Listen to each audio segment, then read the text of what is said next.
ঠিক না? ফ্লাক্স কোথায় দিব? বোর্ডে না আইসিতে? বোর্ডে। 80% ইঞ্জিনিয়ার বোর্ডেই দেয়। 80% কি 90%ই ধরা চলে। 90% টেকনিশিয়ান বোর্ডের মধ্যেই দেয়, ফ্লাক্স দিয়ে আইসিটাকে লাগায়। কিন্তু আমি আসলে বোর্ডে দিই না, আমি দিই আইসি। এটা আমার অভ্যাস। আপনারা বোর্ডে দিয়ে নেন, আইসিতেও দিলে হয়। আইসিতে দিলে সুবিধাটা কি আমি সেটাও বলতেছি। আপনারা যেভাবে সুবিধা হয় আপনারা করেন।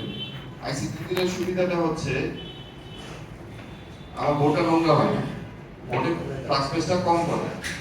বোর্ডে বেশি ফ্লাক্স পেস পড়লে আপনারা যে বোর্ড দিয়ে কাজ করছেন, যদি বেশি ফ্লাক্স পেস দিয়ে কাজ করছেন, ওই বোর্ডটাকে আপনাদের ব্যাগে আর ভরতে মন চায় না, কারণ এগুলো আঠালো টাইপের হয়ে যায়, কেমন নোংরা হয়ে যায়। থিনারতে যতই পরিষ্কার করি পুরোপুরি ক্লিন হয়। এর জন্য আমি আইসির মধ্যে ইউজ করি, বোর্ডটা দেখতে ভালো দেখা যায়। কাস্টমার সে যেমন ছিল তেমন ডিজাইন ফেরত দিতে পারি, কাস্টমার বলতেই পারবে না আমি কোথায় কাজ করছি। ঠিক না?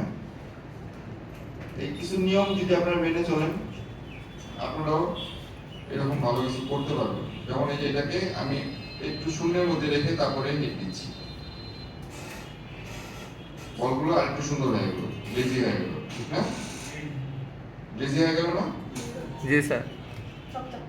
চকচক করতেছি। এখন হচ্ছে আমি এই আইসিটাকে বসাবো। বসানোর জন্য আমার নোজ পয়েন্ট একটু দেখে নিতে হবে। ঠিক না?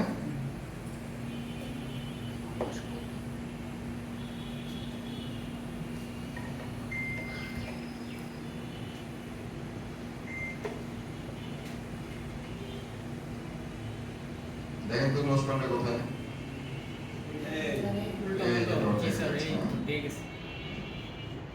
এবার এখানে আমি দিয়ে দিলাম।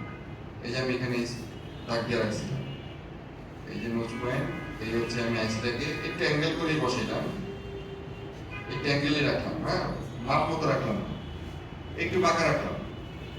কেন বাঁকা রাখলাম? কারণ যখন বলগুলো গলে যাবে ও নিজেই সব জায়গা মতো আসবে, আমি আনবো না। ঠিক আছে? আর এটাকে যখন আপনি আবার এই আইসিটাকে লাগাবেন তখন আপনার হট এয়ার কততে রাখবেন? 350 থেকে 380, না হলে 400 তে প্রয়োজন পড়বে না, কারণ যেহেতু বল করছেন নতুন পিপিটি পেস্ট এখানে ঢুকছে, 400 এর প্রয়োজন পড়বে না, 380 কি কাজ হবে।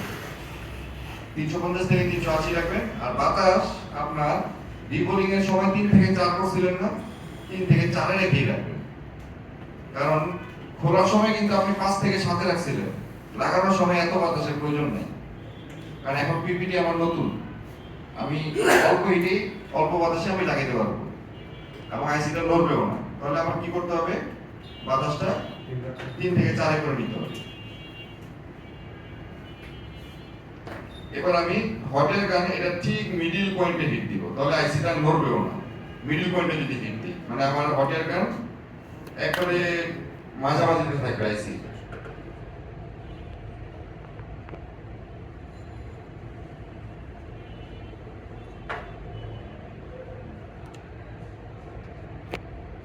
দেখবেন ও নিজেই জায়গা মতো এসে পড়বে। হ্যাঁ, খেয়াল করে দিন।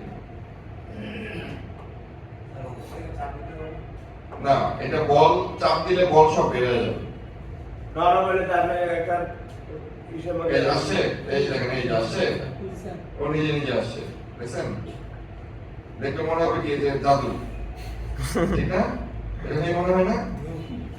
এই যে যেহেতু আমার বল জায়গা মতো আসছে, এখন আমি এটাকে একটু শেক করতে পারি, আবার সেই ছোঁয়া লাগাতে পারি। দেখছেন? ছোঁয়া লাগালেও জায়গা মতো আসে, ছোঁয়া লাগালেও জায়গা মতো এসে পড়ে। বলের হাফ পর্যন্ত আমরা নাড়া দিতে পারবো। এই যে ছোঁয়া লাগাইছি জায়গা মতো এসে পড়ছে, লেগে গেছে। আমরা শেকটাকে কেন বলি? ছোঁয়া যে লাগাচ্ছি এটাকে শেক করতে, এটাকে বলে শেক করা, মানে হালকা একটু শেক করলাম। শেকটাকে কেন করছি? ও জায়গা মতো করে রিটার্ন আসে, যদি জায়গা মতো না আসে তাহলে তো বল লাগেই না। ঠিক আছে? আর শেকের পরিমাণটা কতটুকু বলছি? এক বল থেকে আরেক বলের ডিসটেন্স যতটুকু তার অর্ধেক পরিমাণ, মানে এক বলের থেকে আরেক বলের দূরত্ব যতটুকু, গ্যাপটা যতটুকু, তার অর্ধেক পরিমাণ আপনার এটাকে চেক করতে হবে। এর বেশি করলে এক লাইন ছেড়ে চলে যাবে। মনে থাকবে? পারবেন? জি স্যার। নিয়মগুলো আমি যা যা বললাম এতক্ষণ পর্যন্ত